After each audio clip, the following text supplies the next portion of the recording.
Welcome to a Stitch and Bear Time mini video. My name is Leslie and we're going to learn how to do the running stitch. Now the running stitch is a really good one to learn if you've never picked up a needle before. It's a pretty simple stitch and you use it a lot in these kinds of kits.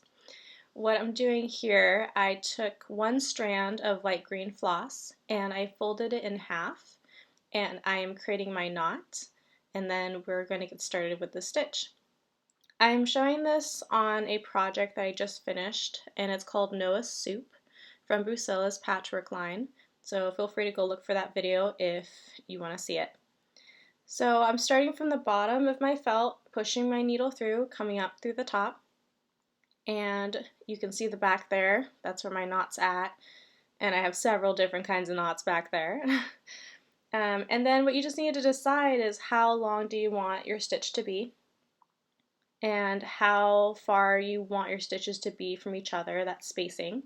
But I put my needle down in the felt and then back up. And you can do that a couple times in order to make this stitch faster, though that's a little more complicated when you're going around a curve. And then you just pull through. And as you can see, I'm making sure that my thread's not going to knot while I do that. That's just part of hand stitching. You sometimes end up with some very nice little knots that you didn't want. So that's the only trick to the stitch, is make sure your thread is going through easily. And then I'm just going to do one stitch at a time as I go around this curve. And that's pretty much your running stitch right there. Not super complicated, and it just makes like a nice little outline around this pea pod that I'm working on. Now there is a quicker way of doing this rather than one stitch at a time that I mentioned. As you can see here on this picture, I am doing 3 stitches at a time.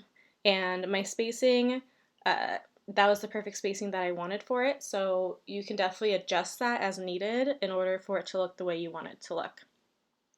And as you can see in all these other examples, I did this around these 2 radishes.